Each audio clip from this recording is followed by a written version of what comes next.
Santiago Chamorro. ¿Quién de ellos nos explica el Doctora, primer principio? al parecer el grupo Luisa está como que en rotación. Entonces, ¿cómo hacemos? Bueno, otro número del 1 al 9, porque esta es la nota del taller. Entonces estos no están.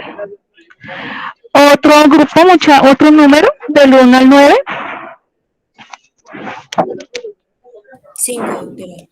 El 5, Juan Esteban Velázquez, Alejandro Amariles, Mariana Duque, Sebastián García y Estefanía Ruiz. ¿Quién de ellos desea explicar el primer principio? Hola, doctora. Hola. Bueno, yo soy Juan Esteban Velázquez. Bueno, el primer principio aristotélico es el principio de identidad. Este nos dice que algo no puede ser y no ser al mismo tiempo.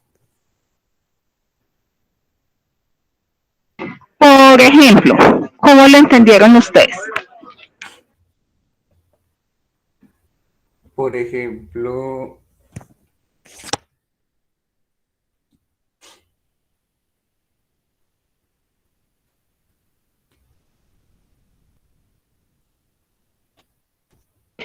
En el segundo punto del taller está la explicación desde la parte de psiquiatría. ¿Cómo lo colocaron ustedes? lo relacionamos con pues, la parte de la entrevista, que un paciente puede ser o no ser, perdón, que un paciente puede ser de alguna forma, pero no puede no ser al mismo tiempo. Por ejemplo, ¿cómo sería ser y no ser?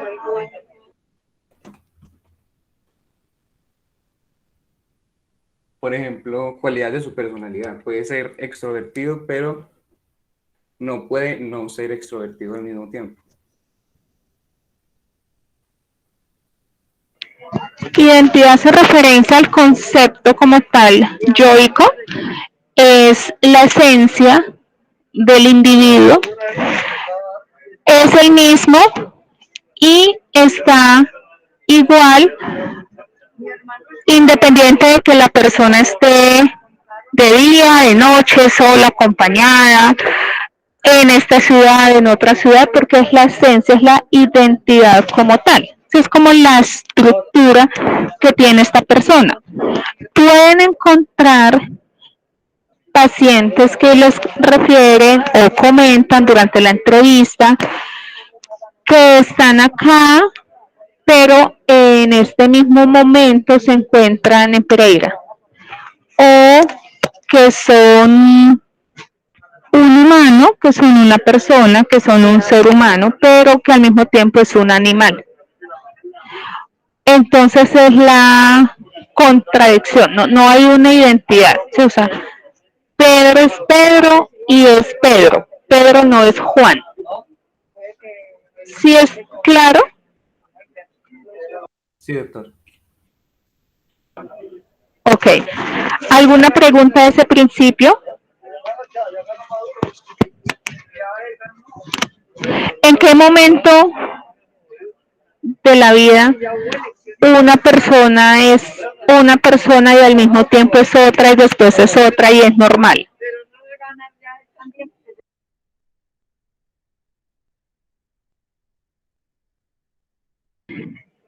Que una persona diga que esté acá y esté viajando al sol y regresó a Manizales.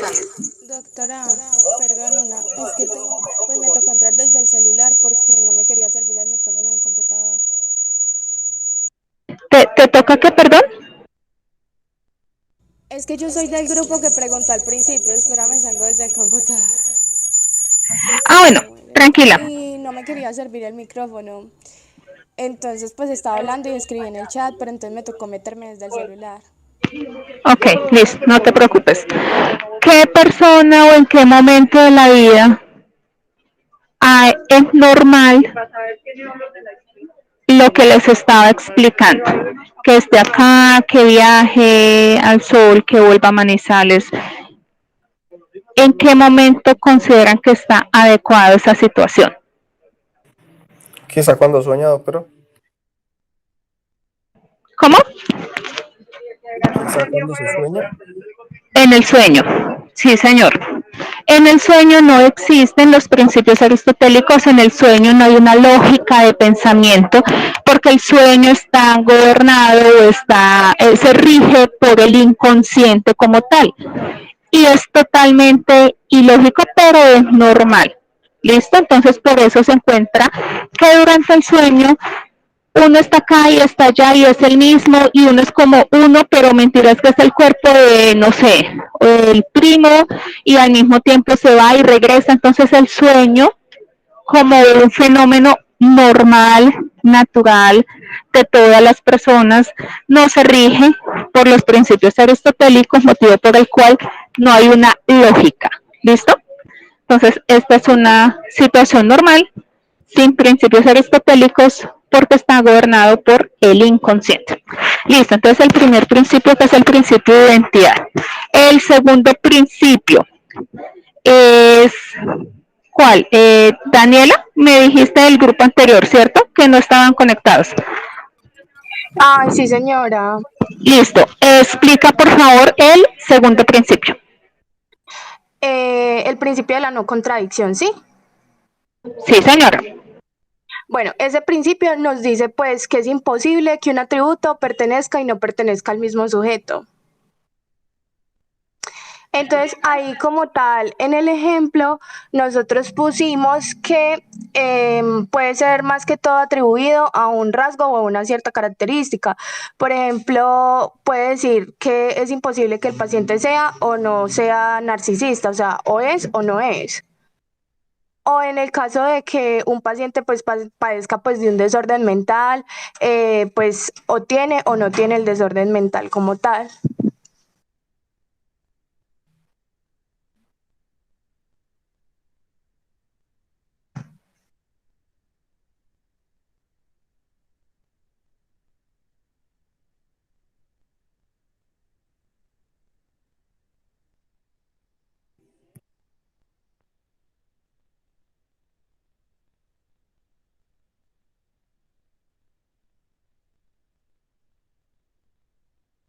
En la parte de semiología, ¿cómo se...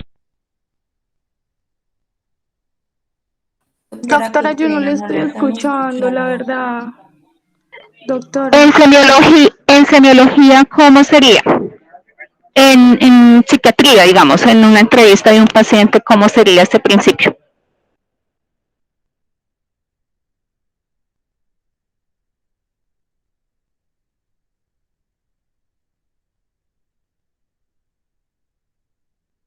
Pues doctora, nosotros principalmente lo vimos desde el punto en que, digamos que si un paciente llegaba como tal con una característica específica de una enfermedad, no podíamos decir que la tiene o no la tiene, o sea, o la tiene o no la tiene. Pero dame el ejemplo de la característica especial que tú dices, ¿cómo sería? Por ejemplo.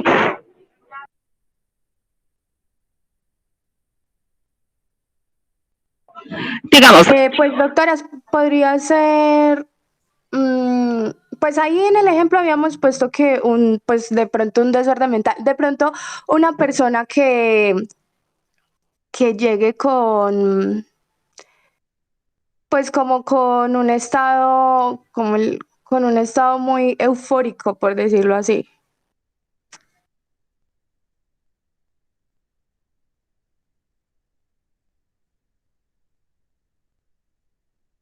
Por ejemplo, nosotros decimos que género genético, ¿sí? Somos XX o somos XY.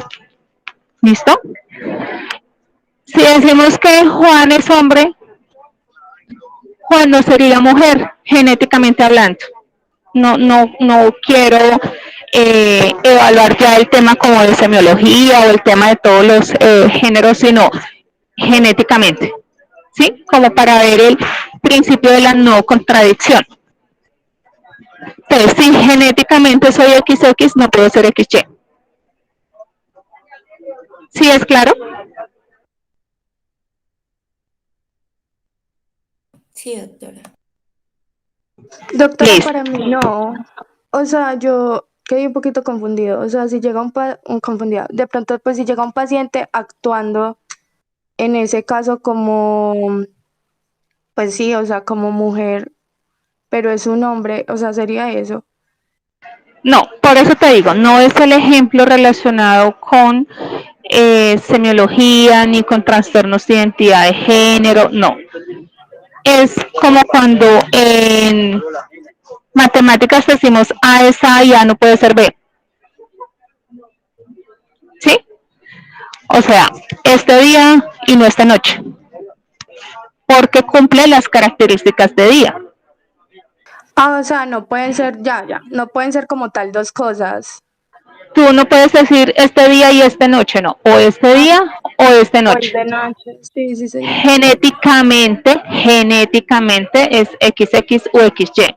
Tú no puedes tener un cariotipo en donde salga, pues sí, puede salir X0 y puede ser un síndrome de Turner, sí, pero para el ejemplo, sí, la idea es que esta persona es una misma persona independiente del sitio en donde esté y no puede ser otra. Es decir, Daniela es Daniela y es esta Daniela, no Claudia Daniela, ni María Daniela, ni no sé otra cosa de Daniela. eh, ¿Sí me entiendes? Es esta persona y no se Sí, doctora. contradice porque no es otra. Sí, doctora. Ya entendí. Listo, vale, gracias. Otro número del 1 al 9.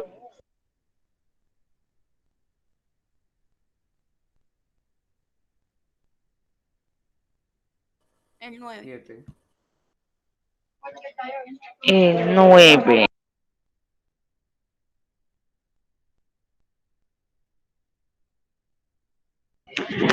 Gloria, Valentina, Catalina, Lenny y David.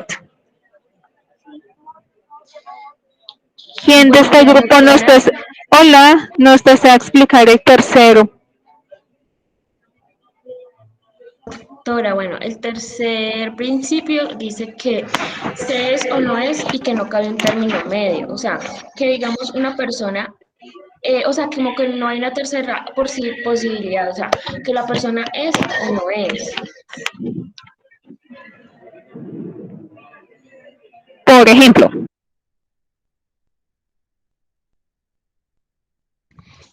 Doctora, digamos, cuando nosotros tenemos una paciente con anorexia, esta paciente, o sea, tiene miedo de comer, entonces nosotros no podemos decir, esta paciente no tiene miedo de comer, o sea, esta paciente sí tiene su miedo y no podemos decirle como no, esta paciente tiene una gravedad moderada o media, o sea, esta paciente sí tiene como o sea, como que sí tiene su miedo otra vez, o sea, no sé cómo explicar eso bien, sino o sea, como que no tiene algo moderado, sino que sí lo tiene o no lo tiene, más bien, eso más o menos quería decir.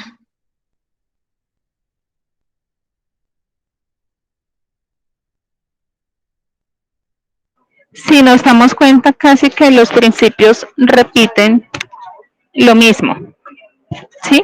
Pero la esencia es que es una misma entidad. Si es esa entidad, no puede ser otra. Piensen en matemáticas. Si A es A, no puede ser B. Si B es B, no puede ser A. Y hay como dos alternativas. En este principio lo que nos dice es que no hay una tercera alternativa. ¿Sí? Ahora, recordemos la época, recordemos que esto es una parte de matemáticas aplicada a la salud mental, recordemos que hay diferentes avances en todo el proceso de salud mental, a pesar de que es una situación de toda la vida. En la historia de psiquiatría ha habido muchos cambios, ¿sí? Pero pues hasta el momento es como una lógica que se ha intentado manejar porque de ahí parte la esencia del pensamiento. Entonces, Valentina es Valentina, no puede ser Sebastián, no puede ser Claudia, es Valentina, ¿sí? ¿En qué trastorno como tal, algunos grupos lo colocaron, se nota esta situación en que la persona dice que es la una y que es la otra al mismo tiempo? En el trastorno disociativo de personalidad. Sí. Entonces, ahí ya me está diciendo que no tenemos este principio de la lógica de pensamiento porque la persona como tal ya tiene un trastorno, ¿sí? Y nos está indicando pues que este principio está alterado. ¿En qué situación de semiología, no diagnóstico como tal, sino de semiología, la persona me puede decir que es una persona y que es otra? O que está aquí y está en Pereira, o que está aquí y se fue para el sol. Eso hace referencia a qué tipo de síntoma: afectivo, psicótico, comportamental. ¿Una qué? Una psicosis, un delirio, doctora. Ok, entonces ahí ya me está hablando de síntomas psicóticos, ¿sí? No es un síntoma afectivo, no es un síntoma emocional, no es un síntoma comportamental, es un síntoma psicótico. Entonces, ya con estos síntomas, yo empiezo a reunir. Piensen como cuando uno tiene el síndrome que hace signos y síntomas, y de acuerdo a eso ya voy a realizar al final el diagnóstico. Entonces, cuando la persona me dice que sí es, y está aquí y está allá, y es como un pensamiento ilógico, ¿por qué? Porque no cumple estos tres principios. Se sale, no cumple el principio de identidad. Quiere decir que su pensamiento no es de un origen lógico, sino que es de un origen ilógico. Partiendo de ese hecho, entonces tenemos el origen del pensamiento. Si me cumplen los principios aristotélicos, hablamos de un pensamiento de origen lógico. Si no me cumplen los principios aristotélicos, partimos del origen de pensamiento ilógico. En esta división, yo voy a continuar la evaluación del pensamiento. El segundo punto del pensamiento como tal es el curso, o sea, la forma en que yo hablo, expreso mi pensamiento. Y el tercer punto es el contenido del pensamiento. El pensamiento contiene ideas. Entonces tenemos un origen lógico o ilógico dependiendo de si cumple o no principios aristotélicos. Tenemos un curso, que es la forma como tal de pensamiento, y el contenido, que son unas ideas. Es muy importante evaluar pensamiento y tener este pensamiento claro, porque de aquí me parte ejemplo si el paciente en ese momento en que yo lo estoy evaluando hay que manejarlo en una unidad de salud mental, requiere una observación en urgencias, requiere una remisión, porque yo estoy en un pueblo, en un primer nivel y no lo puedo hospitalizar, entonces tengo que remitirlo. De aquí me divide, digamos, lo que yo voy a hacer con este paciente en el manejo general. Es decir, si lo hospitalizo, lo dejo en observación, lo remito o le doy salida. Si yo tengo un pensamiento ilógico, lo que decía ahorita Carol, voy a tener unos síntomas psicóticos, es decir, que no hay un contacto con la realidad. El pensamiento es ilógico y la persona no está como estamos nosotros en esta realidad, sino que va a estar como piensen en una realidad interna, en una realidad alterna, en otra situación diferente, y asimismo puede ser su comportamiento. Si yo tengo la idea de que alguien me va a hacer daño, a ver, Juan me va a hacer daño, ¿qué alternativas cree que puedo tomar yo? Si yo pienso que Juan me va a hacer daño. Alejarse o también hacerle daño. Irme, esconderme, protegerme o atacar primero, ¿sí? Porque en mi pensamiento, en mis ideas, aparecen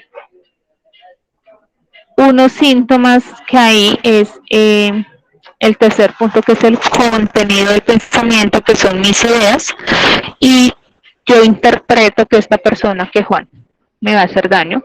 Entonces puedo tener una idea delirante que tiene unas características especiales y de acuerdo a esa idea delirante, actuar. Cuando la persona está bajo un consumo de sustancias psicoactivas, hay una alteración en esta parte de las ideas de conexión con la realidad y asimismo entonces yo tengo mi comportamiento. Si ustedes han visto a alguien que esté bajo el efecto de una sustancia psicoactiva, pueden encontrar muchos comportamientos. Pueden encontrar una persona que se queda dormida, una persona que se aleja, una persona que se esconde, una persona que pelea, porque ese comportamiento me va a reflejar sus ideas. ¿Yo cómo puedo saber lo que piensa otra persona?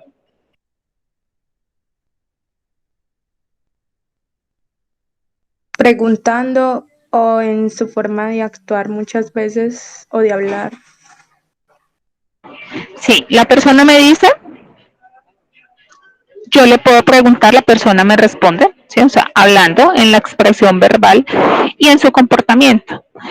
Hay comportamientos que son diferentes, hay comportamientos que son suspicaces, que son raros, que son extrovertidos, que son tímidos, que está callado, que uno observa que la persona está con un comportamiento diferente al habitual. Yo no tengo la certeza de las ideas que tiene, yo no tengo la certeza de lo que está pensando, pero sí se puede inferir de acuerdo a su comportamiento que puede estar pasando. Si la persona habla y me expresa esas ideas, entonces ya es como más certera la situación. En oportunidades la persona me habla. No sé si ustedes han tenido alguna situación así, piensen en la casa, que la mamá no les dice nada, pero sí actúa como si estuviera brava. Y yo digo, está enojada. ¿Qué le dijo? No me dijo nada, pero está rara. ¿Por qué? Porque no me habla, porque me mira feo, porque se enojó y está en el cuarto sola, porque normalmente me hace un café y no me hizo café. ¿Sí, sí me entienden? Sí, doctora. Listo. Asimismo nos pasa en la consulta. Asimismo en la consulta nosotros podemos ver que el paciente tiene una mirada suspicaz o no nos mira o mira como enojado, empieza a comportarse diferente. A veces hay algo que se llama actitud alucinatoria, que es como si la persona estuviera escuchando otra persona o como si la persona estuviera viendo algo o como si la persona estuviera sintiendo algo, que eso cómo se llamaría. Viendo algo que no está, escuchando algo que no está, sintiendo algo. Alucinando, doctora. Alucinaciones. Exacto. Entonces, esas alucinaciones hacen parte de los síntomas psicóticos. Entonces, vea cómo se va uniendo una cosa con la otra. Entonces, dijimos que en síntomas psicóticos tenemos las ideas delirantes, el pensamiento ilógico. Y todo esto hace parte de una esfera del examen mental que es el pensamiento. Hay otra esfera del examen mental que se llama senso-percepción. Dentro de senso-percepción yo tengo las alucinaciones y las ilusiones. Estas alucinaciones no tienen un estímulo real, no existe, pero la persona interpreta que es así. Quiere decir que todos los órganos de los sentidos tenemos ese tipo como de, ¿qué sería? Como el nombre, ¿sí? Como alucinaciones auditivas, alucinaciones visuales, alucinaciones sinestésicas, y después, semiológicamente, le colocamos el apellido. Entonces, yo tengo una alucinación visual. Por ejemplo, denme un ejemplo. Que esté viendo qué. Que está viendo un niño que no está ahí o algo así. Listo. Entonces yo estoy viendo un niño. Esa alucinación sería una alucinación visual, ¿cierto? Porque es por el órgano de los ojos, del sentido. Antropomórfica, porque estamos hablando de una persona. Compleja, porque no estoy viendo un rayo fugaz o un pispiristi o un mosquito o unos punticos, sino es algo mucho más complejo porque es elaborado. Si yo viera, por ejemplo, a ver, unas rayas, ¿cómo sería?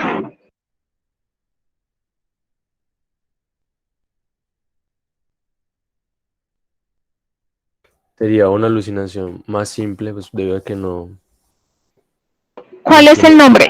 Acuérdate primero del nombre. ¿Alucinación qué? Auditiva, visual, cine. Exacto, Visual. visual. Listo. Entonces, ¿cómo sería, Miguel? Alucinación, visual, visual, simple, simple, sencillo. ¿Por qué? Porque es algo que no está tan elaborado. Entonces, el nombre, piensen en el nombre, es el órgano del sentido, ¿vale? Alucinación visual, alucinación olfatoria, alucinación sinestésica, y después el apellido. Simple, compleja, antropomórfica. Si, por ejemplo, a ver, un ejemplo de una alucinación auditiva, ¿cuál sería? Y escucha voces. Escucho voces. Entonces, eso sería una alucinación auditiva. Perfecto. Entonces, yo preguntaría, ¿esa voz es masculina o femenina, Yamel? Femenina. Sí, es un ejercicio. Listo, femenina. ¿Dice algo? ¿Tú entiendes lo que dice esa voz femenina? Sí, doctora. Listo, ¿qué dice? No. Hola. Sí, sí, hola, está bien. ¿Ese hola será para quién? ¿Para ti o para alguna otra persona? O Para mí. listo. ¿Es una voz o son varias? Es una sola voz. Listo. Entonces ahí ya esa traducción de lo que nos dice para colocarlo en la historia y hacer la práctica de semiología, estaríamos hablando de una alucinación auditiva directa, entre comillas, yo le puedo escribir hola, porque es que esta alucinación, digámoslo, es más bonita, entre comillas. Eso de bonita se traduce a que son síntomas, se me olvidó, sintónicos. Es decir, que son síntomas que no generan un malestar tan intenso. Hay otro tipo de síntomas, por ejemplo, los egodistónicos, ¿sí? No están como en sintonía. Entonces resulta que yo digo que escucho una voz de un hombre que me dice que me quiere matar. ¿Esa cómo sería? primero es una alucinación auditiva, Sí, de voz masculina. sí. ¿Y cómo definiría uno que está transmitiendo un mensaje y que yo Sería entiendo que directa y egodistónica, doctora. Sería directa porque me está hablando a mí, ¿sí? O sea, no está diciendo como con otras personas o las voces no hablan entre ellas, sino a mí, directa, sí, es para mí. No es para Kevin, no es para Mariana, no es para Daniela, es para mí. Entonces, por eso es directa. ¿Listo? El término egosintónico y egodistónico como tal no es aplicable a esta parte de semiología. Es una parte en la cual yo me expreso y digo, el paciente tiene síntomas egodistónicos o egosintónicos, o tiene síntomas externalizantes o internalizantes. Eso aplica en la parte de análisis más adelante, pero pues de una vez se las explico. Cuando hablamos de síntomas internalizantes, son síntomas internos, son síntomas propios que la persona experimenta. Generalmente hablamos de síntomas emocionales. Yo puedo decirles que estoy bien, pero mentiras que yo estoy deprimida. Pero internamente yo siento esa emoción. ¿Listo? Posiblemente ustedes dicen, no, mira, está rara, está mirando bajito, está callada, no sé, pero el síntoma como tal es tan interno que es propio de mí, ¿sí? Propio interno mío. ¿Sí me entienden? Ese sería el internalizante. Cuando yo hablo de síntoma externalizante, hablo de comportamiento, hablo como de conducta, la pelea, la agresión, la irritabilidad, la discusión, como los síntomas que están en un trastorno de conducta. Entonces es la persona que discute, golpea, pelea, agrede, rompe la regla, hace daño a la propiedad ajena, un graffiti, rompe vidrios. ¿Sí? Esos serían los síntomas externalizantes. En examen mental yo no coloco síntoma internalizante, síntoma externalizantes, no, pero en análisis sí. ¿Cómo lo unimos? ¿Qué colocaría yo en examen mental? En afecto, estado de ánimo triste, llanto fácil, labilidad emocional, inestabilidad emocional, anedonia. ¿Cómo se traduce eso en análisis al final de historia clínica? Paciente femenina con síntomas internalizantes. ¿Sí está clara? Sí, doctor. Listo. Igual, ¿qué colocaría yo en parte de síntomas egodistónicos y egosintónicos? Egosintónicos es como más tranquilo, como que no genera ese malestar interno, porque ahí, coloquémoslo bonito, digo yo entre comillas, resulta que a mí la voz me dice que yo soy el enviado de Dios y voy a salvar el mundo. Y hagamos un paralelo con otro tipo de alucinación auditiva que me diga que yo me debo matar porque soy lo peor. Si comparamos las dos, hacemos un paralelo, estamos hablando de unas alucinaciones auditivas. Estamos hablando de una alucinación auditiva directa, ¿sí? Porque me están hablando a mí. Pero el contenido es diferente. Porque en la primera estamos hablando de un contenido que es más egosintónico. En la segunda estamos hablando de un contenido egodistónico. Genera un malestar, genera una angustia muy grande. Entonces, esa es como una diferencia. Las dos son alucinaciones, las dos son auditivas, las dos son directas. El contenido me cambia. Pero estas palabras, síntomas egosintónicos, síntomas egodistónicos, se colocarían al final en análisis. ¿Listo? Doctora, yo tengo una pregunta. Sí, señor. ¿Uno cómo plasma las intenciones, por ejemplo, de esa alucinación auditiva directa? Si son, o bueno, hay una forma de, si una terminología a la que uno le pueda poner como agresividad o como, sí, como el contenido de lo que la voz me está diciendo a mí, ya que es directa y es auditiva. Eso no se plasma, o simplemente uno pone egosintónico o egoístónico. Pero egodistónico, egosintónico, lo puedes colocar en el análisis como tal. No en la parte de examen mental. En el examen mental, como estábamos haciendo ahora, alucinación auditiva, directa, de ordenanza. 2 puntos, abro comilla, que me mate. Así redactaríamos en examen mental, ¿sí? Lo que pasa es que me adelanté y de pronto no quería dejarles como el vacío, pero semiológicamente hablando, retomando el tema de alucinaciones, entonces le ponemos alucinación, el nombre, visual, auditiva, olfatoria, el apellido, directa, indirecta, compleja, simple. Y a veces hay alucinaciones que nos permiten explorar o describir un poco más. Entonces yo, a ver, dame otro ejemplo de una alucinación, cualquiera.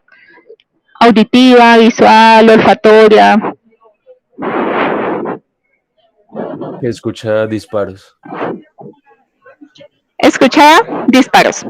Entonces tenemos una alucinación auditiva, indirecta, no me está hablando a mí, y le puedo colocar entre comillas escucha disparos. Si yo explico la alucinación, lo coloco entre comillas. Hay alucinaciones y hay cosas en semiología que son muy importantes, las comillas, y que indican, y es un cambio realmente cuando está o no está. Esas comillas las puedo colocar al inicio de la enfermedad actual o las puedo colocar en el examen mental. Aquí hay una diferencia muy importante para hacer. El examen mental es la foto de hoy. Entonces la foto de hoy dice, 2 puntos, hoy en este momento al frente conmigo, el paciente no tiene alucinaciones. El paciente no tiene una actitud alucinatoria. ¿Dónde colocaría esa alucinación? Si al día de hoy, 7:50 de la mañana, el paciente no tiene una alucinación, pero yo sí debo colocarla. Ayer aluciné, hoy no. Pues doctora, creería yo que si lo está diciendo así textualmente, pues sería como, entre comillas, en el motivo de consulta, y ya después en la epicrisis o como en el desarrollo de la historia, se colocaría que el paciente ha venido presentando alucinaciones, pero el día de hoy no las presenta. Sí. Entonces, ¿dónde colocaría el motivo de consulta? Porque pues puede consultar porque tengo una alucinación, ¿sí? La voz dice que me mate. O en enfermedad actual. Recuerden que la enfermedad actual es el relato, ¿sí? Hace 15 días, hace 8 días, anoche y el día de hoy asistimos, ¿sí? Entonces, desde hace un mes el paciente está, o el familiar refiere que el paciente presenta agresividad, irritabilidad, mal genio, 2 puntos, abro comillas, los voy a matar, ¿sí? Cierro comillas, el paciente refiere que escucha una voz, 2 puntos, tan, pero desde hace 2 días, desde anoche o el día de hoy, no las presenta. Cuando yo voy a hacer mi enfermedad actual, pues no las tiene en este momento, no las coloco. Exactamente igual como cuando ustedes atienden a un paciente en urgencias a las 2 de la mañana y la mamá les dice, tuvo fiebre, tiene fiebre, va a convulsionar de la fiebre, casi se me muere de la fiebre, y ustedes le toman la temperatura y ¿cuánto tiene? Ejemplo, ¿cuánto le está? 37. 37. ¿Qué colocan en examen físico? 37.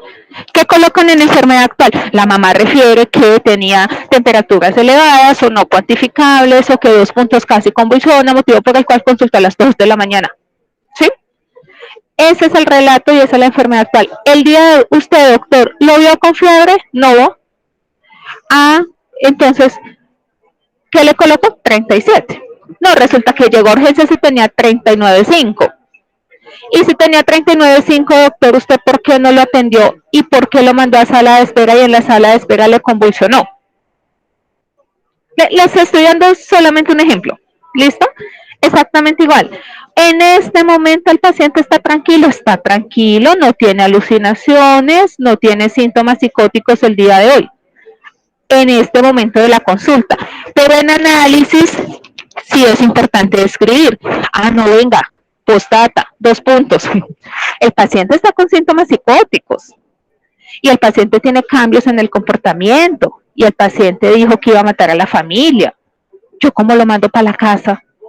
Que el día de hoy en este momento no tiene una alucinación, pero ha presentado 1 mes, 8 días, 15 días de síntomas psicóticos, alucinaciones auditivas directas, síntomas internalizantes, síntomas externalizantes.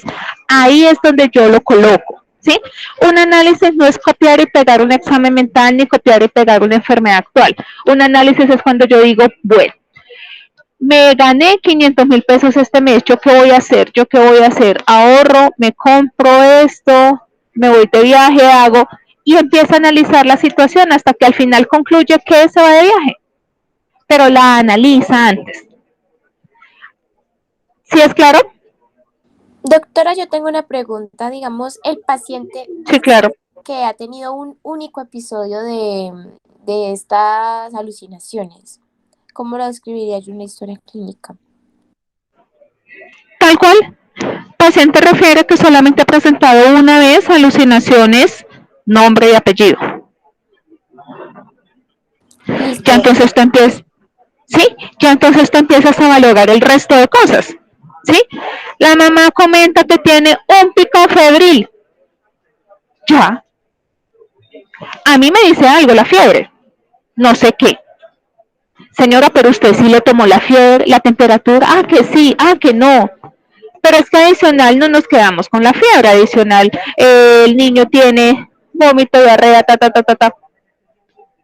Entonces, no lo vean diferente a la semiología. Nosotros tenemos una semiología médica y como médicos tenemos una persona íntegra. Yo no puedo dividirlo. No extraño, raro. Realizar la historia que sabemos hacer y que ustedes saben hacer de siempre. Entonces, un síntoma, pregunto ese síntoma, continúo ese síntoma. Que tiene vómito, que tuvo vómito, doctora, usted no se imagina, casi se deshidrata, eso vomitó por boca y nariz, ¿sí?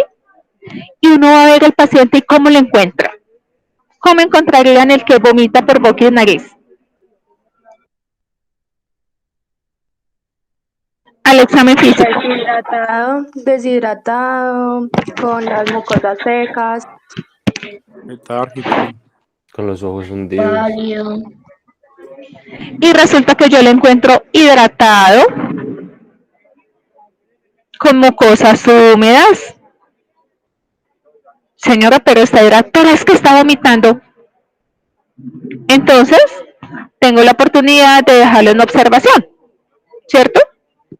Tengo la oportunidad de darle signos de alarma y que consulten 2 días.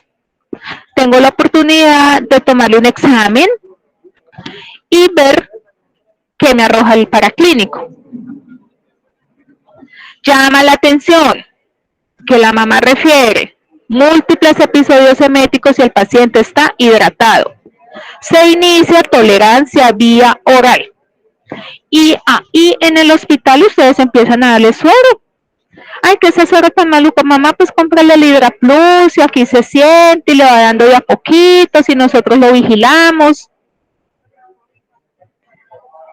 Sí, el paralelo es como, claro, tiene un único episodio, ¿sí? Un único episodio. ¿Qué pasó? ¿Qué ocurrió?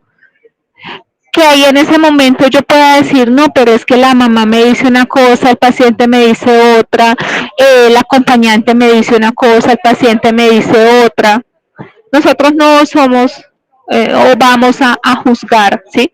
O tenemos juicios de valor con un paciente, ni con una familia, pero sí debemos buscar el bienestar de la familia y el bienestar del paciente. Ahí es donde hacemos el examen completo, donde hacemos la historia completa para poder hacer un análisis y qué vamos a hacer adelante. Bueno, ¿de alucinaciones alguna otra pregunta?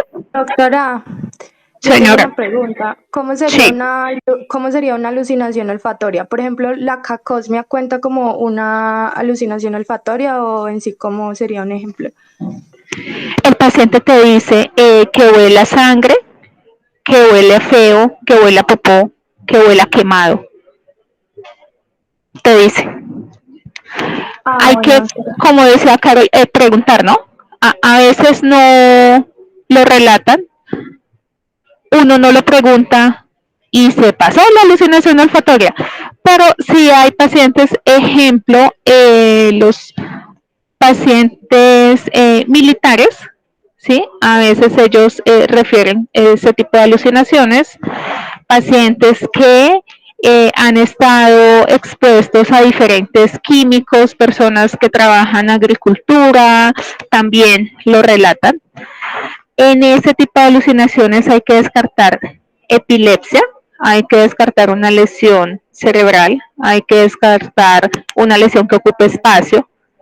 Entonces hay que ver cómo el cuadro clínico si indica que se requiere una valoración de neuro o una realización de una imagen para descartar alguna lesión orgánica. Gracias, doctora. Listo. Bueno, ¿alguna otra?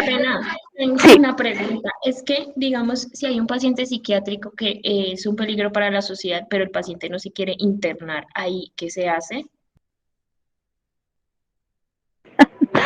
Pues yo no diría paciente psiquiátrico, eso me suena como complejo a mí, porque pues uno no dice paciente cardíaco y paciente epiléptico y paciente, no sé, digamos que ese término como que me genera risa, curiosidad y todo, pero bueno, es algo ya como para charlar más adelante.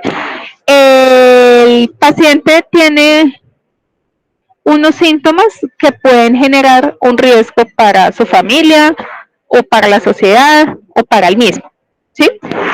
Tendría que evaluarse el paciente en la parte de principios bioéticos, tiene la capacidad de tomar sus propias decisiones y no tiene síntomas psicóticos.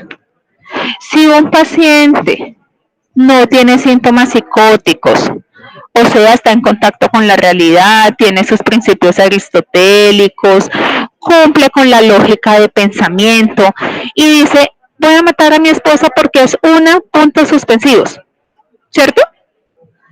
Ahí estamos hablando este otro tipo de situación. Esas son ideas de heteroagresión hacia terceros. Entonces estoy hablando posiblemente de que requiere un apoyo ¿cómo se dice esto? Entidad competente de la policía. ¿Sí me entiendes? Porque no es un paciente psiquiátrico. Como dijiste al inicio, es un paciente que presenta un tipo de alteración o de complejidad, pero no es un paciente de salud mental. Es un paciente que quiere o está pensando o está planeando algo.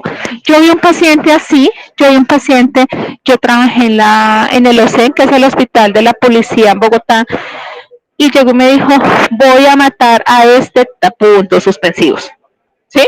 ¿Por qué? Porque este señor, y yo sé hacer y yo trabajo en entonces, realmente vengo para que me hospitalice. Así. Estaba completamente lógico, su pensamiento lógico, no tenía ideas delirantes, no estaba psicótico, no estaba alucinando, para nada. ¿Listo? Y no es un paciente que tenga una alteración como tal en el examen mental. Pero también está el paciente que te dice, o la familia, ¿cierto? Que te dice que está agresivo en la casa y que tiró las cosas y que se puso a pelear y dijo que es que no le hacían caso y que como nadie le hacía caso, entonces él los iba a matar y cogió un cuchillo. ¿Sí? Aquí yo tengo que evaluar los síntomas psicóticos que puede tener el paciente, si son síntomas, ejemplo, psicóticos, ideación delirante, alucinaciones auditivas directas de ordenanza que me dice mate a la familia. Ahí ya el paciente no tendría un contacto con la realidad y en este orden de ideas podemos estar hablando de un paciente que tenga síntomas psicóticos, que no tiene el contacto con la realidad, que el principio de identidad está alterado y que por consiguiente su comportamiento es de heteroagresión. Para proteger al paciente, para proteger a su familia, se mira la parte de la hospitalización. Como con hospitalización tenemos un punto en parte bioética, debemos revisar la situación de los principios bioéticos como tal.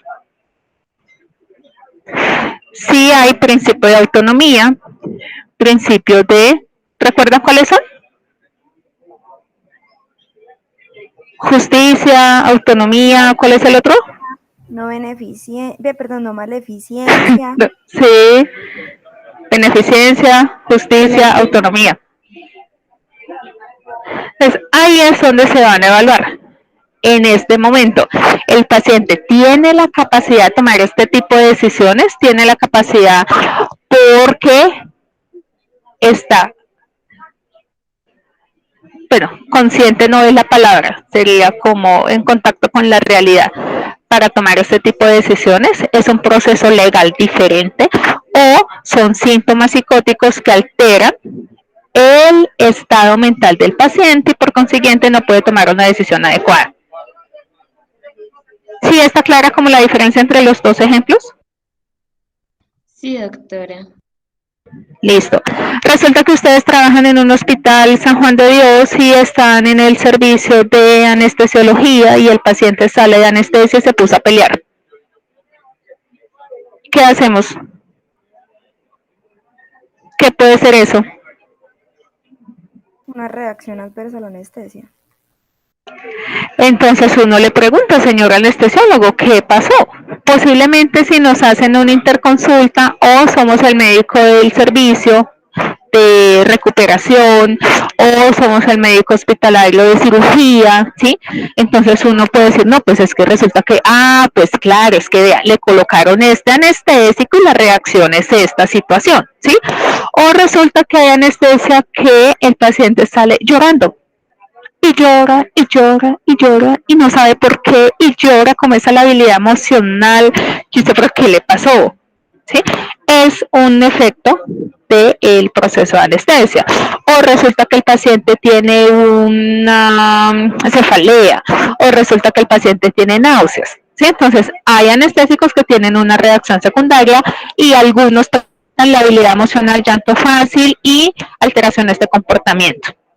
Hay otra situación que es delirium, como la cerveza, en donde se altera el estado de conciencia posterior a alguna alteración física, alguna alteración orgánica, alguna alteración de electrolitos, alguna alteración de oxígeno, alguna alteración de hiperglicemia, picos de sodio de potasio. Ese es el delirio, es una alteración del examen mental del estado de conciencia asociado con una alteración orgánica. Entonces, ahí también yo puedo encontrar síntomas psicóticos. Ahí me pueden decir, es que el paciente está alucinando, es que el paciente está viendo cosas, es que el paciente dice que están los nietos acá, es que el paciente está diciendo que lo están persiguiendo, que lo van a matar. ¿Por qué les traigo el ejemplo, muchachos? Porque estamos hablando de síntomas psicóticos, pero casi todos los que hablamos estaban relacionados con trastornos psicóticos, esquizofrenia. Pero también existen síntomas psicóticos en otras patologías. Conclusión, los síntomas psicóticos pueden estar en diferentes patologías, ¿listo? No significa que como está alucinando, tiene una esquizofrenia. No significa que como tiene una idea delirante, no significa que como quiere matar a alguien, tiene una idea delirante. Es el contexto en el que está. Si tiene una alucinación auditiva, salió de recuperación, yo no voy a pensar en una esquizofrenia, yo voy a pensar en una alteración orgánica que le afecta a la esfera del examen mental. ¿Sí está claro? Sí, doctora. Listo, muchachos. ¿Con qué seguimos tu examen mental? Después de sensopercepción.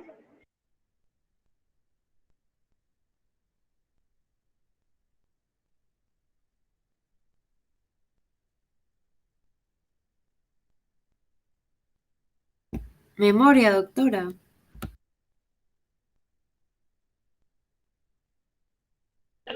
Sí, señora, memoria. ¿Cómo voy a evaluar la memoria? Ustedes están hablando con el paciente, tiene 30 años, fue porque estaba triste y yo quiero evaluar la memoria. ¿Qué hago? ¿Qué le pregunto? ¿En qué momento la evalúo? Si se acuerda qué hizo ayer o antier. Le puedo preguntar también qué desayunó, pues si la consulta es en la tarde.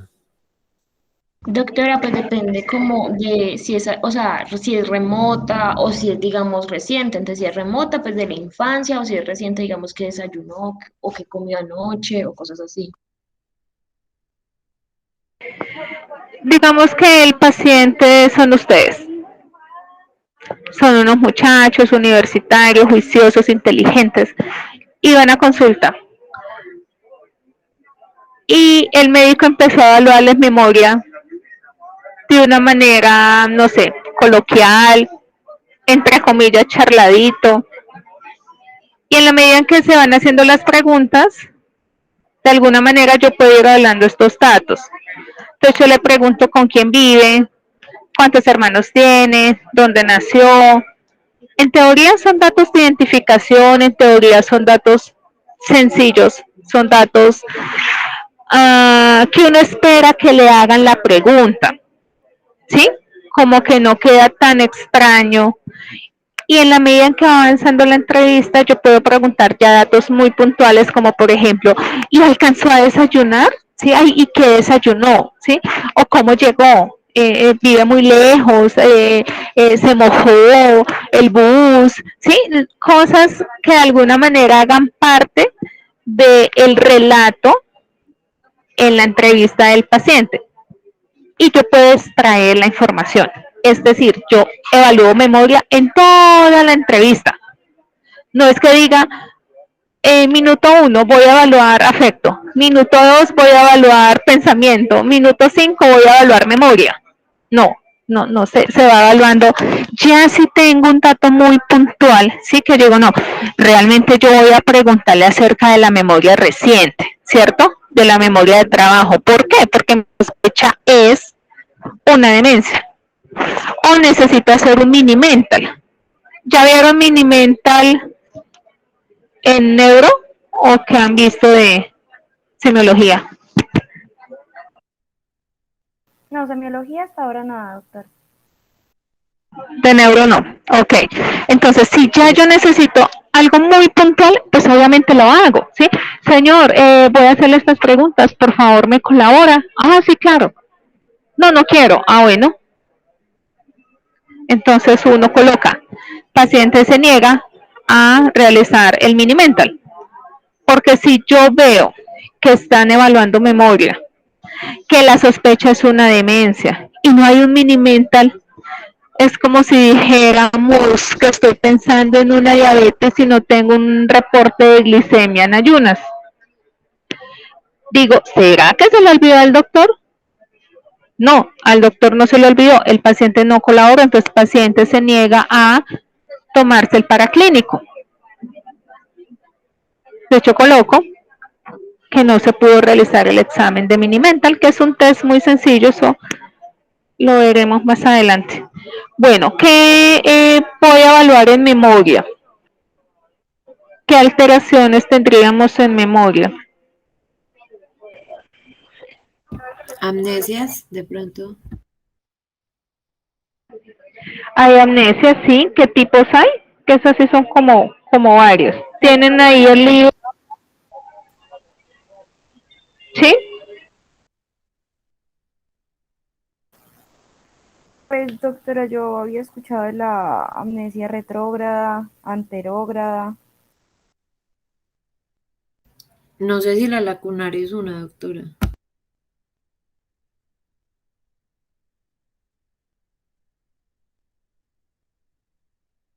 Está la amnesia anterógrada, está la...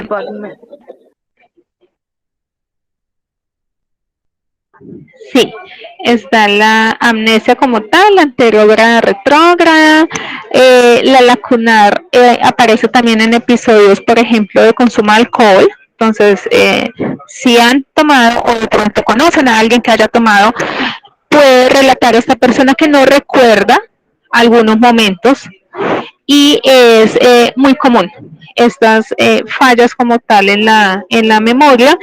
También aparece otro tipo que son las paramnesias, y generalmente en esta parte de la amnesia lacunar, que hablaba Mariana, aparecen las confabulaciones, ¿sí? Como que yo voy fabricando, yo como que voy creando una historia que no es, pero es ese momento el que me permite como, entre comillas, llenar el vacío, ¿sí? De lo que ocurrió, porque realmente no me acuerdo. Hay otra muy importante para que leamos, que son los flashbacks. Esos son alteraciones de la memoria. No aparece en pensamientos, son de memoria. Flashback es la reexperimentación de la situación que viví previamente. Yo tengo una situación, viví una situación, me contaron una situación, un evento vital importante, traumático para mí, ¿sí? Puede que para Sandra no, Sebastián, Sofía, Santiago, para mí es o fue un evento vital importante, traumático. Ah, pero es que eso no es nada, pues eso. No, para mi psique sí fue importante. Entonces aparecen estas situaciones, estos cuadros de flashback en ese momento en el que yo estoy recordando, reexperimentando esos fenómenos que viví previamente. ¿Qué eventos vitales estresantes hay? En general. Muerte. Sí.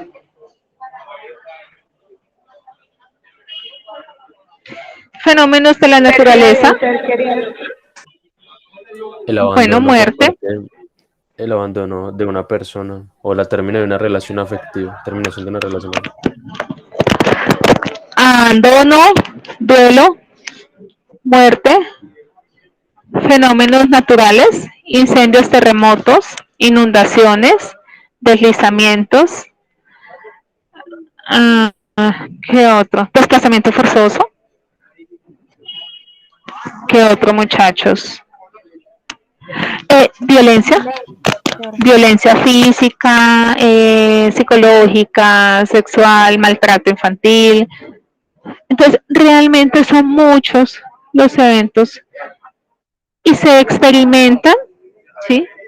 Y tenemos población de desplazados, población de víctimas del conflicto armado, población de violencia como tal. Entonces existe este síntoma, que son esos recuerdos de esa vivencia previa.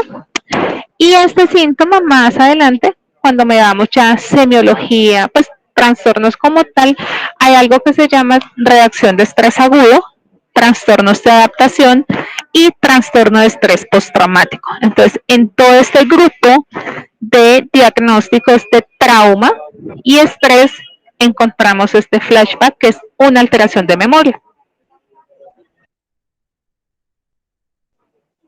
¿Alguna pregunta? Doctora, yo tenía una pregunta, pero más como curiosidad. Sí. En cuanto a lo de la memoria, la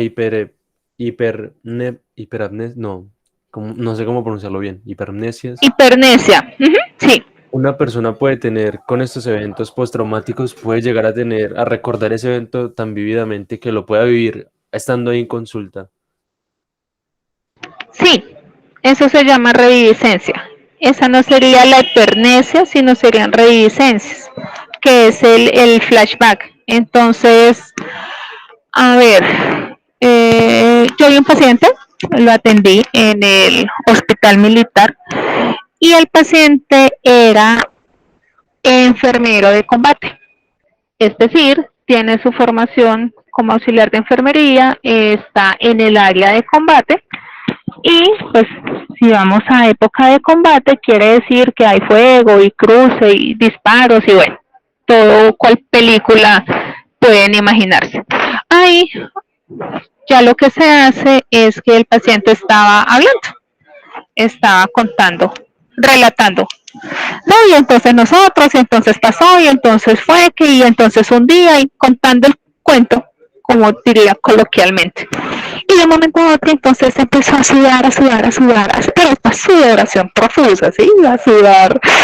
y las pupilas se dilataron, empezó a caminar, empezó a abrir los ojos, pues una mirada como perdida, se acuesta en el piso y hace la madre como si estuviera, bueno, ustedes no han prestado servicio, pero hay algo que se llama arrastre bajo un servicio, de pronto lo han visto en las películas, que es como si estuviera arrastrándose por el piso, pero no en gateo, no en posición de gateo, sino acostado en el piso. Y empezó por el consultorio, chan, chan, chan. Y después se esconde, cerquita, es por allá, se esconde, y empezó a hacer la mímica como si tuviera un teléfono, como si estuviera, ustedes han visto estos teléfonos que son como los teléfonos fijos, no celular. Sí, cuando yo digo, no, me llama y hago la magia como con los dedos de que me llama por celular, no así, como en teclas. ¿Sí se imaginan la situación? Sí, doctora. Es como si él tuviera un teléfono de teclas y estuviera marcando tin, tin, tin, tin, tin, y empezaba a hablar y empezaba a relatar como, bueno, con los términos que ellos utilizan, y entonces yo no sé qué, y entonces hice más, y mi comandante, y ta, ta, ta, ta, pero fue una situación de un momento a otro, de la nada, estábamos hablando de algo diferente, pero es como si hubieran prendido, no sé, un switch, como si hubieran prendido la luz, y automáticamente, con toda la gesticulación, con toda la descarga simpática, con todos los movimientos, con todo como si uno estuviera viviendo, bueno, uno no, él estuviera viviendo realmente ese.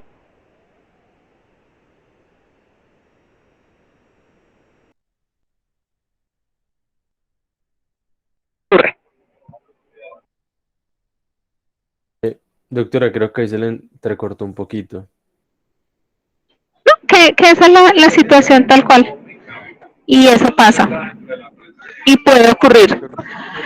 Pero eso no es como un factor muy estresante también para el médico, porque qué tal que le dé pues por atacarlo a uno y todo. La persona está en lo que vivió, y en lo que vivió posiblemente el médico no estaba. O sea, es un factor externo, de afuera, porque yo estoy reviviendo una situación que ya viví. Yo estoy reviviendo cuando me atracaron, yo estoy reviviendo cuando fue el paseo millonario, yo estoy reviviendo una violación, yo estoy reviviendo otra situación. Y en esa situación el médico no existía. En mi psiqui, yo internamente estoy en ese momento, estoy en ese episodio. Es como si ustedes estuvieran aquí y se acordaran cuando discutieron con la pareja. Y este me dijo, y yo le dijo, y pasó, y me dijo, y sucedió, y me estoy acordando. Sí, yo no voy a atacar a nadie porque no me estoy defendiendo, teniendo la idea de que me está vulnerando, de que me va a atacar, de que me va a hacer daño, que fue lo que dijimos al inicio, ¿sí? No es un síntoma psicótico. Por eso les explicaba que el flashback está en memoria, no en síntoma psicótico. Si el paciente no estuviera en flashback, estuviera en otra situación diferente, ahí sería lo que hablábamos al inicio, que yo les dije, joven me va a atacar, ¿qué opciones tengo? Me voy, me escondo, o de pronto lo ataco, digamos, entre comillas. Esas serían conductas de heteroagresividad dirigidas a terceros, ¿sí? Entonces, ahí ya es distinto. Ahí yo no estoy hablando de un flashback, yo no estoy hablando que me estoy acordando de lo que me pasó hace 2 años, 5 años, 6 años. Yo estoy hablando de que la persona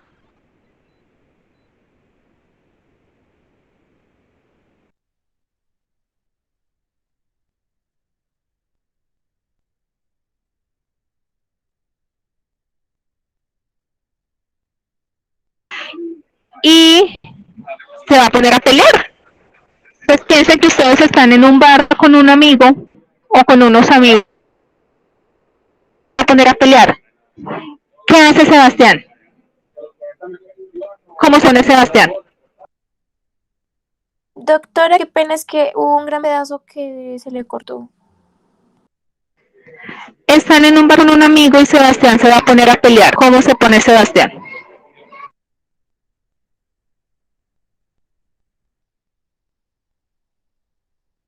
Doctora, pues empieza como a ponerse rojo, Doctora, pues hace como cara así de enojado y también puede empezar como a hiperventilar y como, sí, como toma como una postura de defensa.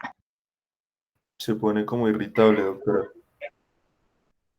Sí. Como ¿Qué más agresivo, hace? agresivo, tomado. Sí. Ya. Se pone a caminar, se levanta de la silla, manotea, empuja, le pega el puño a la pared. No, no les ha tocado, muchachos, acuérdense, no les ha pasado. ¿Qué más sucede? Se pone a hablar duro, grita, alguien se acerca como, no, venga, Sebas, no haga, no me tan, ¿sí? ¿Qué más hace? Empieza a Empieza respirar rápido. que no suelten, que no intervengan, empieza a buscar cosas alrededor para poder atacar. Sí, se para, empuña las manos, mira para un lado, para el otro, como buscando yo le doy con qué, ¿sí? Entonces, es diferente y coloquialmente o del día a día, que ha pasado o que puede pasar o que han escuchado o que lo han vivido, uno puede darse cuenta de pronto de esos signos inminentes que la persona puede generar una conducta de heteroagresión. Entonces, estamos en consulta, hablando, charladito, normal, y yo noto que el paciente empieza a respirar rápido, de pronto se le dilatan las pupilas, de pronto empieza a mirar para un lado, para el otro, de pronto tiene un gesto y una cara de disgusto o de rabia o de enojo, ¿sí?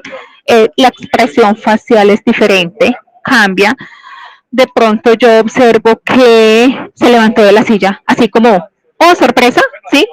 De pronto empieza a balancearse en la silla, a mover las manos, a mover los pies, a empuñar las manos, y yo digo, momento, puede pasar algo, el paciente puede estar enojado, yo no sé si está psicótico, yo no sé si tiene alguna idea, si tiene una alucinación, yo no sé si se enojó y quiere pelear conmigo, yo no sé, ¿sí?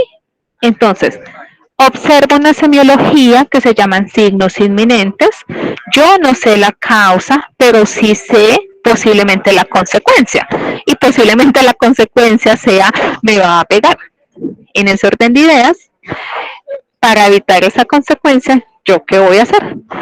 Busco un lugar seguro para mí, para el personal de salud, y después protejo al paciente. Entonces, estamos en consulta. No es un flashback, vean la diferencia. En el flashback el paciente está entre comillas en su cuento, en lo que le sucedió, acordándose, recordando, viviendo, y el comportamiento que hace está de acuerdo a esa situación. En este yo observo unos signos como cuando una persona va a discutir y entonces me retiro de la sala, del consultorio, llamo a las personas que están conmigo, a mi personal de salud, a la enfermera, al jefe, al auxiliar, al celador, para evaluar cómo sigue el paciente, si hay necesidad de hacer algún tipo de inmovilización o no.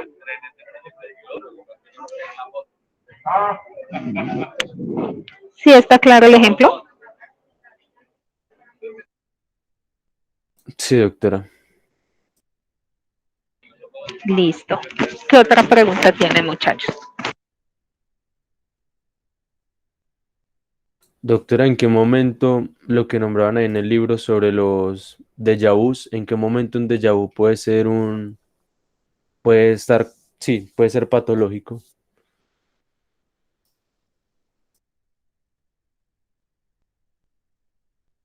¿Déjà vu con algo más?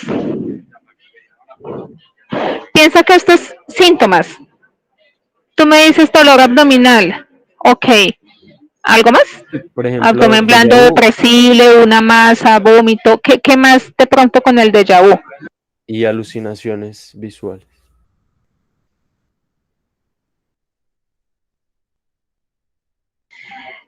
Se completa la historia y el examen mental a ver qué más hay. Un te dice mucho, pero lastimosamente al mismo tiempo no te dice nada.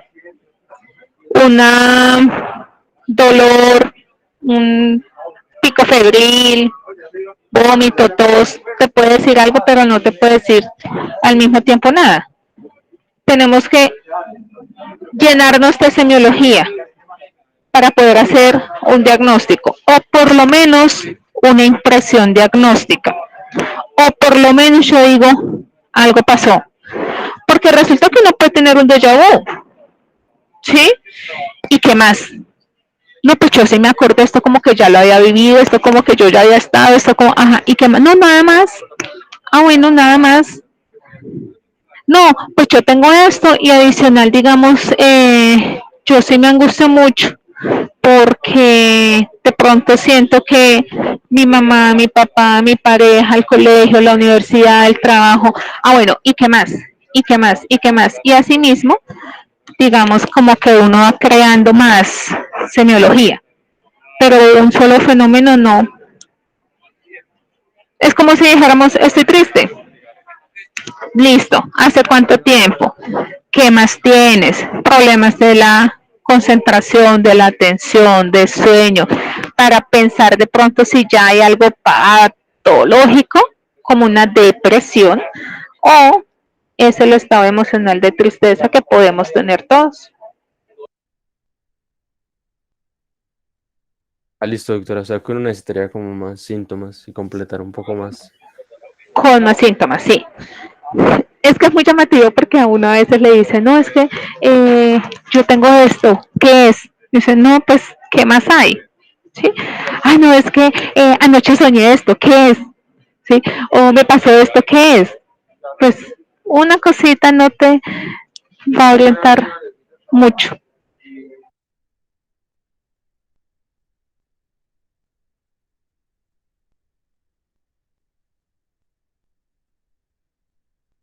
Listo, doctora, gracias. Listo. Bueno, sigue inteligencia, ¿sí?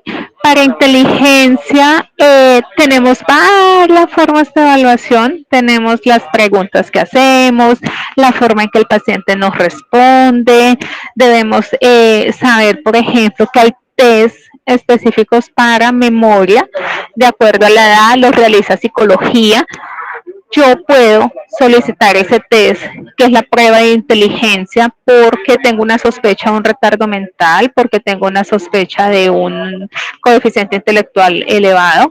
Entonces puedo decir que necesito realizar la prueba. Yo puedo realizar algunos test que realmente poco se utilizan en medicina general. A veces se realizan en una consulta de psicología o de psiquiatría, que son el test de Bender y el test de la figura humana. Esos son test en donde cada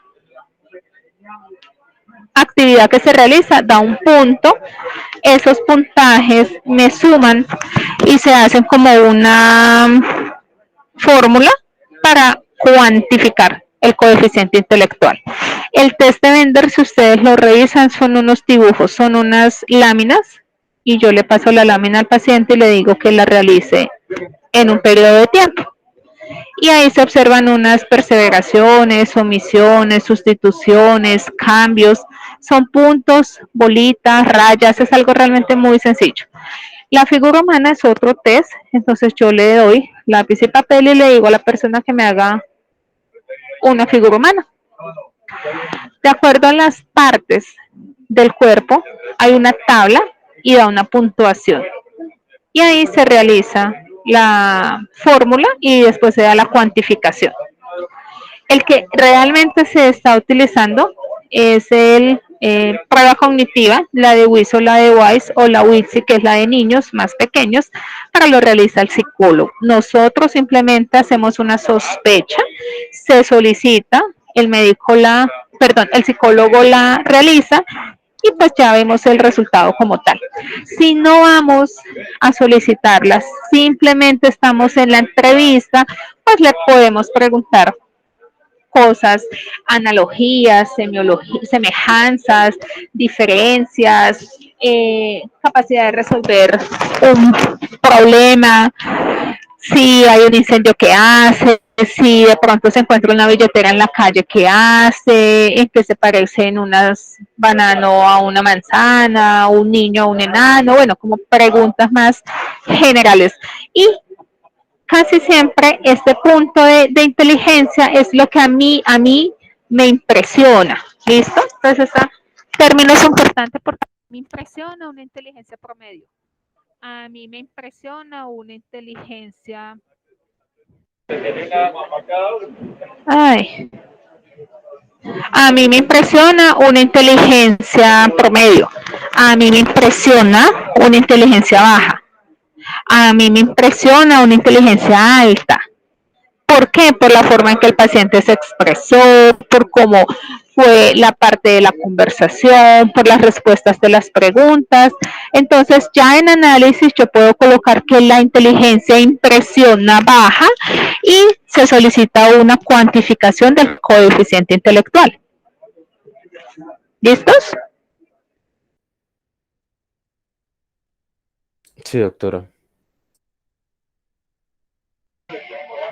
¿Alguna pregunta de inteligencia?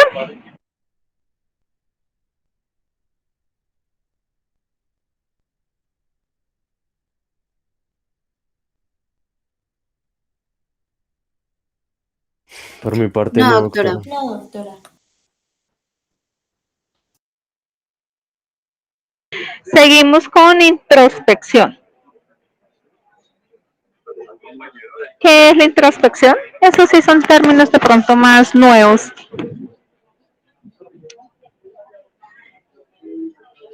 ¿Qué sería la introspección? Es como la capacidad de identificar sí, como que estoy pensando, sí, es identificar mis ideas y pues y tomar como conciencia de ellas, como decir por qué estoy pensando esto, o estoy pensando esto debido a que me pasó esto.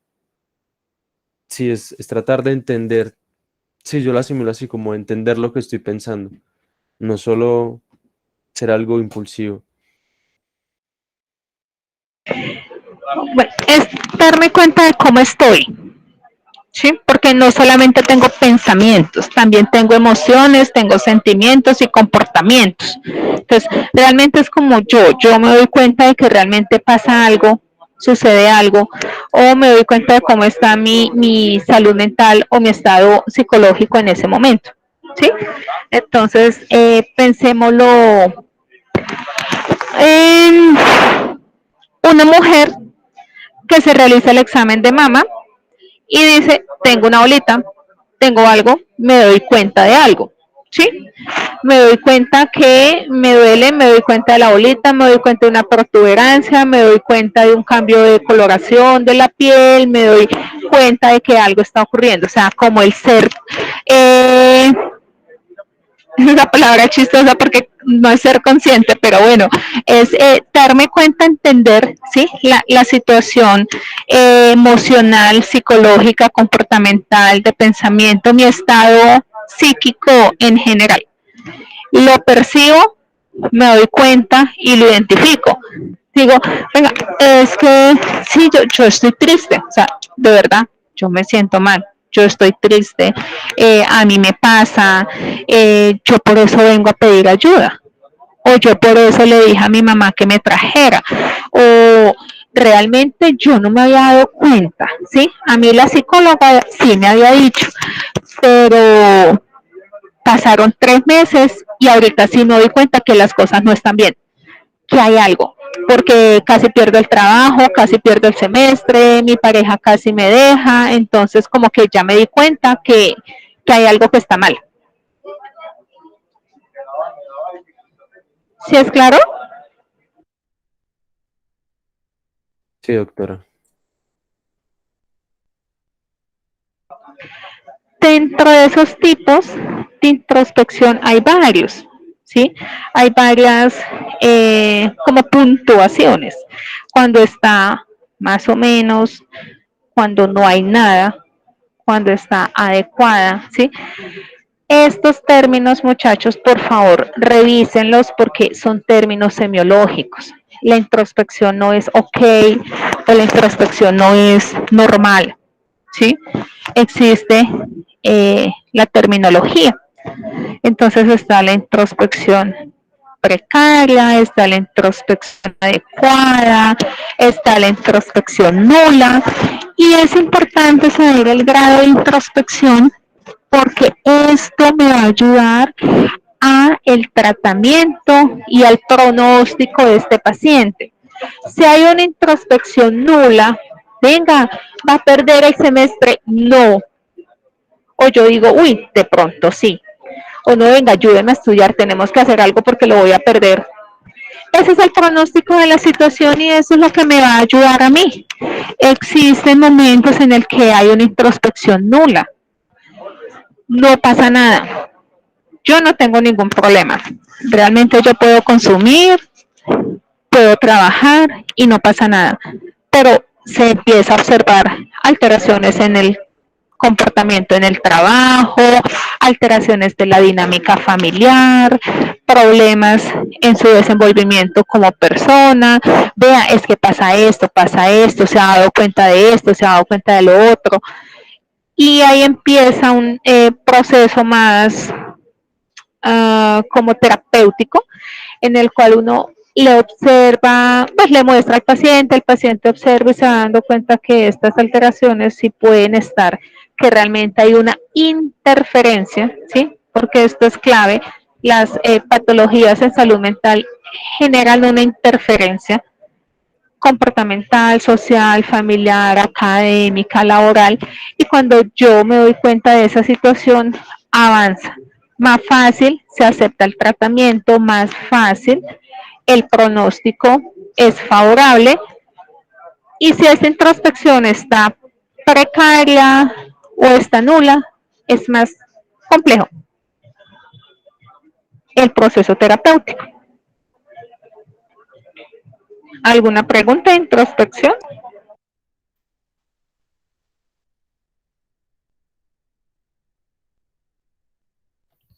No, doctora. Hay una introspección, por ejemplo, que está alterada cuando hay una persona con unas patologías, consumo de sustancias, intoxicación por consumo de sustancias, pacientes depresivos, pacientes con síntomas psicóticos y pacientes con manía. Sí, no hemos hablado de manía. Es un trastorno afectivo, sí, mi estado de ánimo está eufórico, exaltado, más de lo cotidiano, no hay una motivación o una causa externa y me afectan muchas cosas en mi desenvolvimiento del día a día. Esta manía, por ejemplo, es un síntoma egosintónico.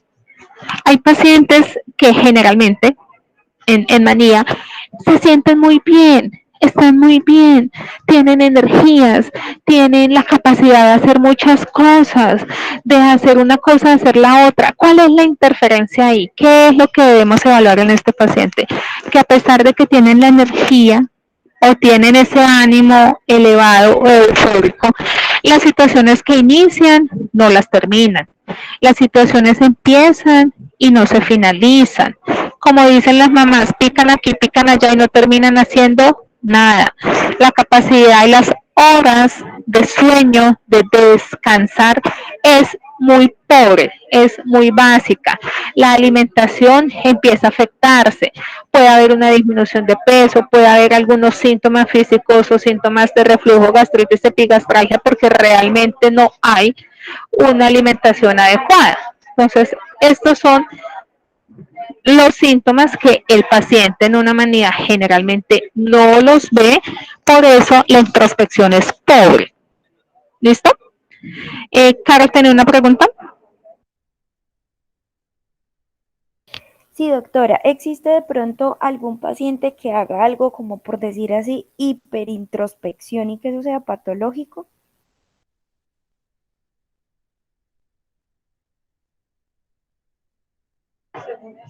Pues la introspección sería adecuada, ¿sí?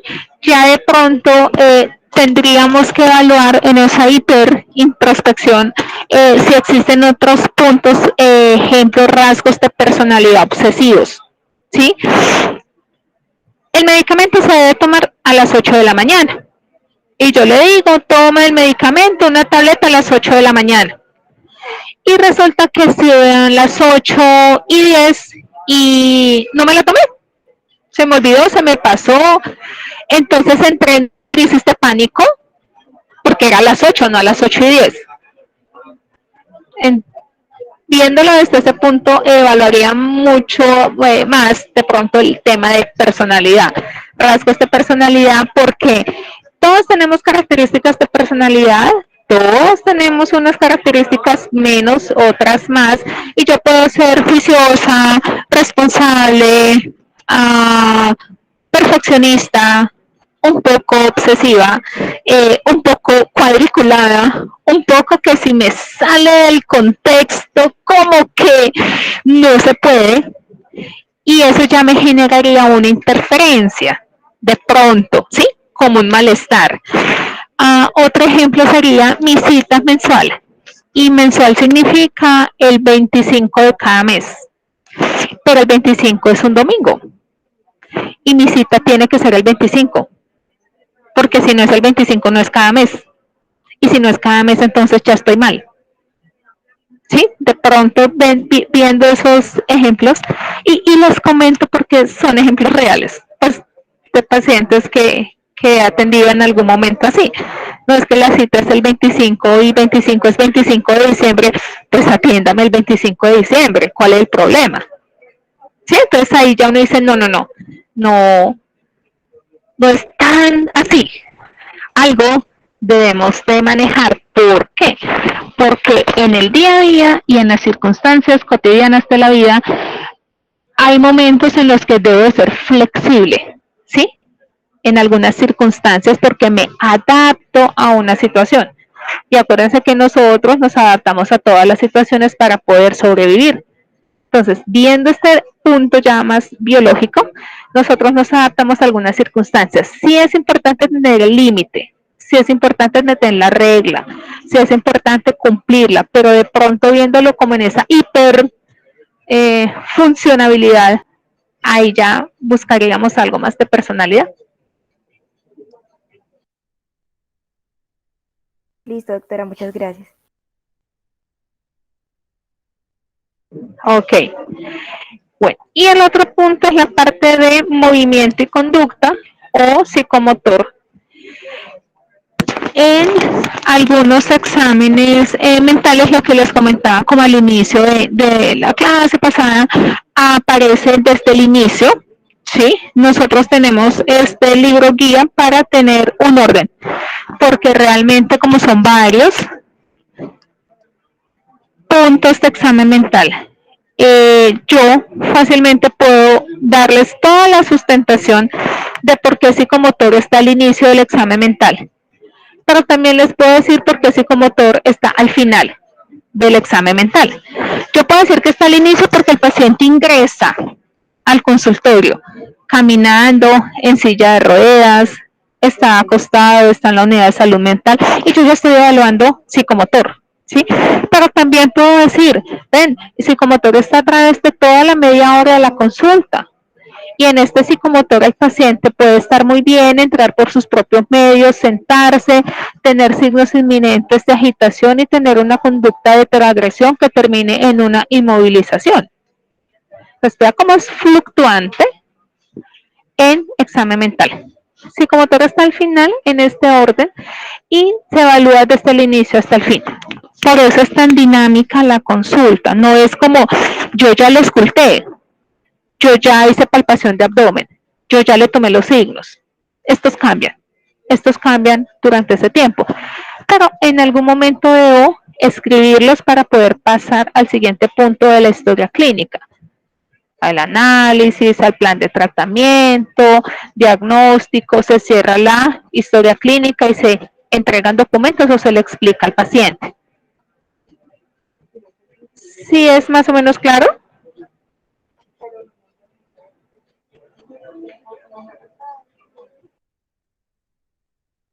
Sí, doctora. Listo. Psicomotor también tiene un punto muy interesante que son los efectos secundarios de algunos medicamentos.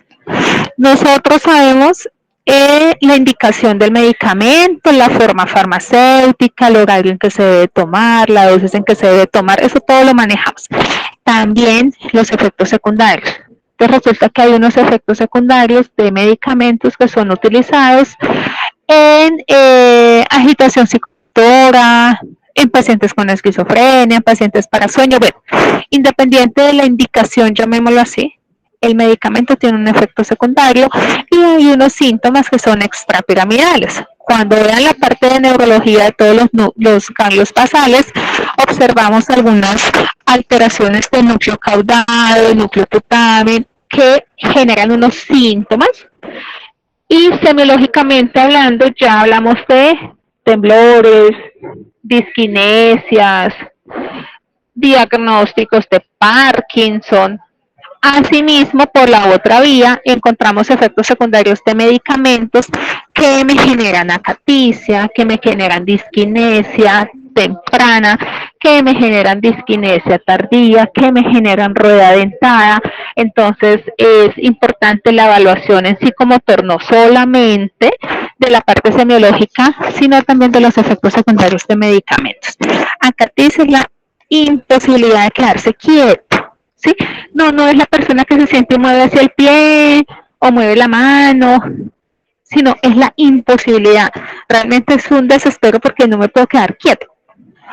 Aparece como efectos secundarios de antipsicóticos, aparece como efectos secundarios de un medicamento muy utilizado para emesis que se llama empieza por M. Metoclopramida. Sí, señor. Entonces puede aparecer frecuentemente en un servicio de urgencias o en un servicio de pediatría, ¿sí? Que es que no se queda quieto, no se queda quieto. Esa es la acaticia como tal, y con metoclopramida es frecuente verla como efecto secundario. También aparecen otras situaciones ya con el uso crónico de medicamentos. Resulta que el paciente es un paciente que está en controles por psiquiatría cada 3, cada 6 meses y asiste a la consulta de ustedes como médicos rurales para que le haga la formulación. Entonces, no, yo tomo este medicamento hace 5 años, 10 años, así como asiste el paciente por sus antihipertensivos o por sus inhaladores, asiste el paciente por su medicamento. Pero yo lo noto o en el examen físico o me relata el paciente o me comenta el familiar de que está muy rígido, de que está muy tieso, de que no se mueve. Entonces digo, oh sorpresa, ¿será el medicamento? Puede ser el medicamento. Empiezo a buscar, encuentro efectos secundarios y le digo, yo sé que usted está tomando su medicamento hace 100 años, no mentiras, hace 10 años, que está en controles con el psiquiatra, que su próxima cita es en 3 meses, pero resulta que este medicamento puede producir esto y esto. ¿Cuál es la recomendación? Disminuirlo o iniciarle este otro medicamento. Eso lo vamos a ver. ¿Por qué? Porque es que cuando yo atiendo al paciente, el paciente es mío. O sea, el paciente en este momento de la consulta del hospital de Circasia con la doctora Pérez es el paciente de la doctora Pérez. Ahí yo tomo una decisión, ahí yo le inicio un medicamento, ahí yo le bajo la dosis, ahí yo explico. Porque no puedo esperar a decirle, señora Susana, por favor, pida su cita lo más rápido que pueda con la doctora Guzmán y la cita está a 3 meses. Porque mi paciente es en ese momento la señora Susana. Entonces, eso también se va a evaluar en psicomotor. Preguntas, muchachos.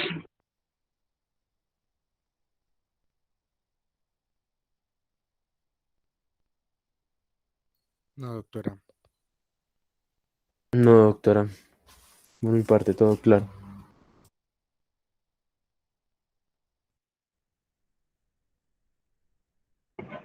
Listo. Aunque, doctora, Señor. Esa reacción contra la metoclopramida es debida, es causada por algo más idiopático o tiene que ver con la infusión o con la inyección, la velocidad de infusión. No es con la velocidad de inyección porque se puede generar también con gotas. No, es el medicamento. Ah, listo. No, no es que le colocaron la inyección muy rápido y le dio acaticia. No, porque en gotas también ocurre. Entonces, ahí también puede pasar con la metoclopramida en gotas. Y entonces si el paciente tuvo esta reacción al menos una vez, ¿se cambiaría el fármaco o se le podría volver a dar en algún otro momento? La susceptibilidad queda y es posible que en el 50% de oportunidades vuelva a pasar eso mismo. Entonces, ondansetron se cambiaría el medicamento y en ese momento tú manejarías la acaticia como efecto secundario. Casi siempre se maneja con antihistamínicos de primera generación en ese momento para mejorar el síntoma de acaticia. Y ya después entonces uno le explica que es por un efecto secundario de la metoclopramida, que el medicamento se debe cambiar y que no se recomienda volverlo a tomar más adelante porque existe la posibilidad que vuelva y ocurra lo mismo. Entonces, si tú tienes un medicamento que te genera, a ver, una sertralina que genera náuseas, emesis, dolor de cabeza como efecto secundario, el efecto secundario continúa, el efecto secundario no se quita, pues te va a retirar el medicamento, puede dar acetaminofén si el dolor de cabeza es moderado, o sencillamente le comenta al paciente que en la medida en que se vaya retirando el medicamento, ese efecto secundario se va a quitar. Pero si más adelante o en algún momento o en ese momento necesito realmente tomar medicamento, pues no tomaría sertralina ni tomaría un medicamento del mismo grupo terapéutico, ¿sí? Es decir, yo les digo los primos hermanos. Entonces, pues si esto le genera eso, pues el primito hermano también. Conclusión, cambio de grupo terapéutico porque esperaría el mismo efecto secundario con ese grupo terapéutico. Los inhibidores selectivos de la recaptación de serotonina, pues otro ejemplo, tienen un efecto sexual secundario. Entonces disminuye la libido, produce eyaculación precoz en una persona joven o en todas las personas. Estamos pensando en que no sería un efecto adecuado, motivo por el cual ya el médico tratante, yo elijo si a un muchacho de 20 años le voy a iniciar una sertralina o le inicio otro medicamento. Si le inicio la sertralina y tengo ese efecto secundario, lo debo suspender. Y como grupo terapéutico, los inhibidores selectivos de la recaptación de serotonina me producen ese efecto secundario, significaría que no le colocaría o le cambiaría sertralina por fluoxetina o por paroxetina o por escitalopram porque estamos hablando del mismo grupo terapéutico. Entonces utilizaría otro medicamento. Listo, doctora, muchas gracias. Listo, muchachos. ¿Preguntas, dudas?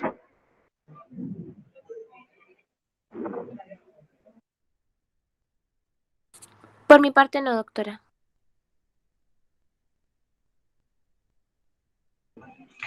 Listo, entonces, vamos a hacer clase el martes. Yo les voy a enviar un taller, es algo sencillo para que lo vayan revisando, lo desarrollamos en la clase así como hoy.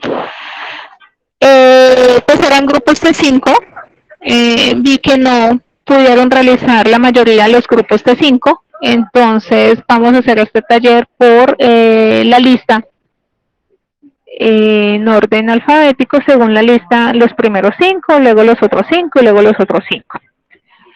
Vamos a ver el DSM-5 y el CI-10. En ese DSM-5 y en ese CI-10 vamos a ver una patología que son los que han cambiado. Específicamente, trastorno del espectro autista, retardo mental, trastornos, el grupo de trastornos de neurodesarrollo. Entonces yo ahora les envío al correo para que cada grupo escoja un trastorno y la dinámica del taller básicamente es ver la diferencia. No es copiar los criterios, es simplemente anotar la diferencia en un cuadro entre el DSM-5 y el CI10, porque los dos manuales los vamos a manejar. Entonces yo les mando el correo para que lo podamos realizar. Lo realizan y el martes de la próxima clase sí podemos hacerla en la universidad, porque hoy nos dijeron que no se podía realizar presencial. Hacemos la explicación, 5 minutos por cada grupo. ¿Listo?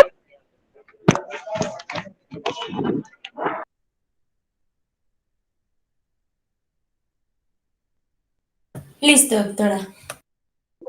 Listo, muchachos. Muchas gracias. Que estén bien. Nos vemos el martes. Gracias, doctora. Gracias, doctora. Chao. Gracias, doctora. Gracias, doctora.